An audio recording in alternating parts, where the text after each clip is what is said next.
तो नमस्ते, मेरा नाम है जुनागली और मैं दक्षिण कोरिया का निवासी। हमारे चैनल कोरिया का लाला में आपका स्वागत है। तो हिरन प्रेमियों, आज के इस वीडियो में ना मैंने एक काफी इंटरेस्टिंग टॉपिक पर बात करने की सोची है। शायद ऐसी बात आप लोगों को अभी तक किसी ने बताई नहीं होगी, क्योंकि ये बात सिर्फ वही लोग जानते हैं जिन्होंने कोरिया के स्कूल में अपना पूरा पाठ्यक्रम निभाया है और अपना पूरा एजुकेशन पूरा किया है। एक्चुअली क्या होता है कि भारत में घूमते घूमते और चैनल चलाते चलाते मुझे कई बार इस तरह के विचार रखने वाले लोगों से मेरी मुलाकात हुई है कि कोरिया के स्कूल में, खास करके कोरिया के टेक्स्ट बुक में, इंडिया के बारे में तो कोई जिक्र ही नहीं होगा। इंडिया के बारे में कुछ तो पढ़ाया नहीं जाता होगा, क्योंकि सारा ध्यान अमेरिका, यूके और चाइना, जापान जैसे बड़े और आसपास के देशों पर केंद्रित रहता है। तो आज का ये वीडियो जो है ना, उन लोगों के लिए खासकर बना रहा हूं। और मैं सही बता रहा हूं कि आज के वीडियो में मैं जो भी बातें बताने वाला हूं ना, कोई मनगढ़ंत कहानी नहीं है, बल्कि मेरे खुद के अनुभव के आधार पर मैंने अपनी आंखों से तो देखी है, मैं उस पर वीडियो बना रहा हूं। और इस वीडियो में मैं जो भी बातें बताऊंगा ना, ये बातें सुन के आप लोगों को काफी ज्यादा सरप्राइजिंग लग सकता है। मैं ये बात दावे के साथ कहता हूं। तो आओ यार, शुरू करते हैं बिना किसी हिरन के।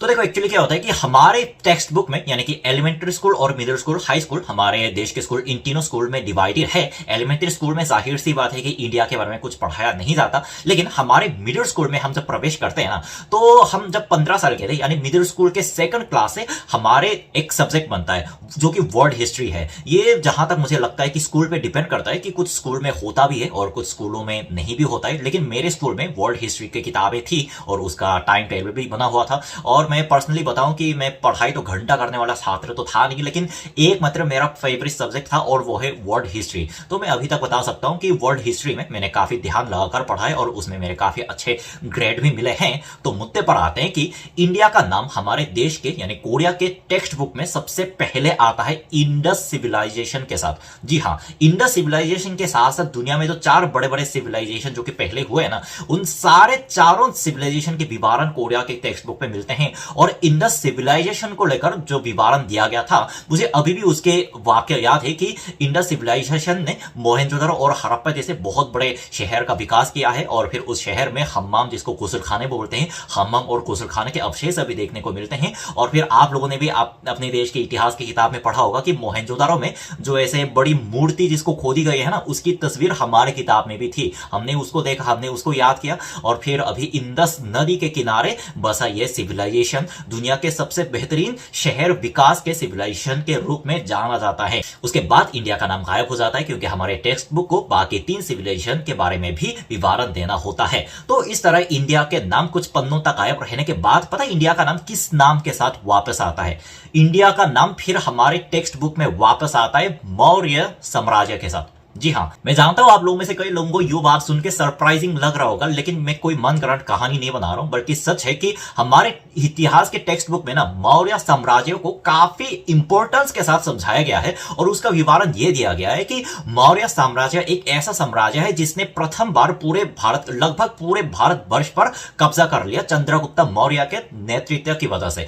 और फिर उसके बाद, यानी कि मौर्य साम्राज्य के पतन घटने के बाद, भारत का नाम फिर वापस आता है कुषाण साम्राज्य के साथ। एक्चुअली हमारे टेक्स्ट बुक में कुषाण साम्राज्य का जो विवरण है वो मौर्य साम्राज्य के तुलना में थोड़ा बहुत कम था, लेकिन उसका जिक्र जरूर था। और उसमें इतना लिखा गया था कि मौर्य साम्राज्य के कोलैप्स घटने के बाद कुषाण राजवंश के साथ साथ और कई जैसे छोटे छोटे, जैसे साउथ इंडिया में या फिर वो बाकी जगह में, वहां पे ऐसे साम्राज्य हुआ करते थे। और फिर उसके बाद भारत का नाम वापस आता है गुप्त राजवंश के नाम के साथ। और फिर उसमें यह विवरण लिखा जाता है कि मौर्य साम्राज्य के कोलैप्स घटने के बाद भारत में कई ऐसे और राज्यों ने, कई ऐसे राजवंशों ने भारत के जमीन पर कब्जा किया। और फिर पाटलिपुत्र से शुरू हुए गुप्त राजवंश ने फिर से भारत के बहुत सारी जमीन पर कब्जा पा लिया। और फिर गुप्त राजवंश के बारे में इस तरह से कुछ छोटे छोटे विवरण देने के बाद भारत का नाम फिर से गायब हो जाता है। क्योंकि आप लोग भी जानते हो कि ये वर्ल्ड हिस्ट्री के इतिहास में ना, वर्ल्ड हिस्ट्री के इतिहास में सिर्फ भारत पर ही डेडिकेट करके वहां पे पूरा सारा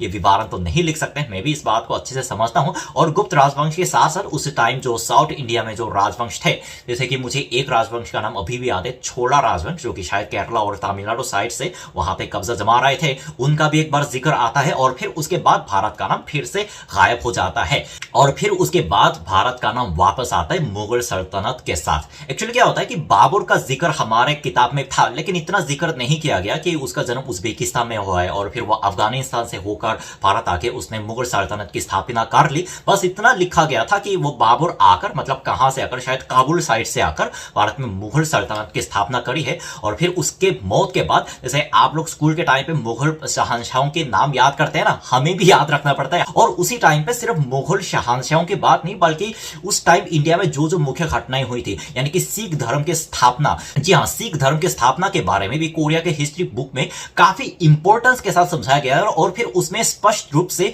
गुरु नानक का भी नाम लिखा हुआ था कोरियन में। गुरु नानक के द्वारा सिख धर्म की स्थापना की जाती है और फिर उसके अभी ज्यादातर संख्या अमृतसर जैसे पंजाब में देखने को मिलते हैं। जी हाँ, ये वाक्य मैंने अपने स्कूल के टाइम पे पढ़ा था। और फिर उसके बाद औरंगजेब के आने के बाद, जैसे आप लोगों को तो पता है कि मुगल कोलैप्स के रास्ते पर चलने लगा और जाहिर सी बात है कि उसके अगले बादशाह के बारे में कोई जिक्र नहीं था। और फिर ईस्ट इंडिया कंपनी के आगमन और इंडिया किस तरह से अंग्रेज का कॉलोनी काल बन गया। और फिर उसके बाद एक बार फिर इंडिया का नाम वापस आता है और वो है गांधी जी के सत्याग्रह के साथ, जो कि चंपारण से शुरू हुआ है। मतलब इतना तो नहीं बताया गया कि कहां से शुरू हुआ है, लेकिन गांधी जी के सत्याग्रह के बारे में हमारे इतिहास की किताब में काफी महत्व के साथ वो भी वर्णन दिया हुआ था। और फिर उसके बाद जैसे गांधी और नेहरू की कहानी, और सन 1947 में भारत को जब अंग्रेज से आजाद मिली और फिर भारत के आजादी के बाद धार्मिक मुद्दे की वजह से वो पाकिस्तान अलग से बन गया। मतलब हमारे इतिहास की किताब में भारत का जिक्र यहां तक हो जाता है, यानी कि भारत की आजादी और पाकिस्तान विभाजन तक। इसके बाद जैसे सन 1971 में जैसे तीसरी बार इंडिया और पाकिस्तान के बीच में लड़ाई हो जाती है और फिर उसके युद्ध के चलते ईस्ट पाकिस्तान का हिस्सा बांग्लादेश बन जाता है। यह बात मुझे खुद रिसर्च करके पता चला, क्योंकि भारत के जो जिक्र होता है ना कोरिया के किताब में, जैसे कि अभी मैंने थोड़ी देर पहले बताया, 1947 के भारत के आजादी और पाकिस्तान के विभाजन पर ही खत्म हो जाता है। उसके बाद जैसे दूसरे देशों के इतिहास समझाने लगते हैं, चाइना के या फिर वो अमेरिका के या फिर यूरोप में उस टाइम क्या हुआ, इस तरह के इतिहास समझाने लगते हैं। और फिर वर्तमान भारत में क्या हो रहा है, यह तो हमें इंटरनेट के माध्यम से पता चल जाता है।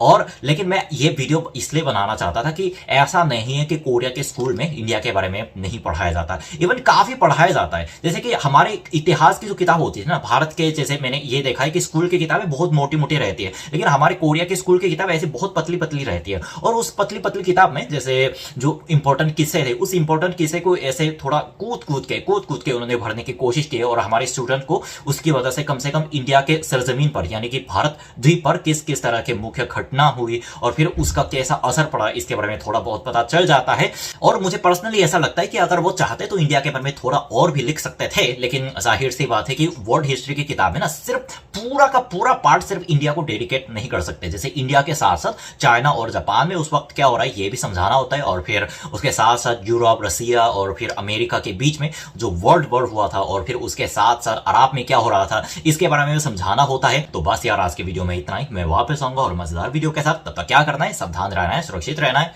सीख एक को, सबक सबको। जय साउथ कोरिया, जय हिंद।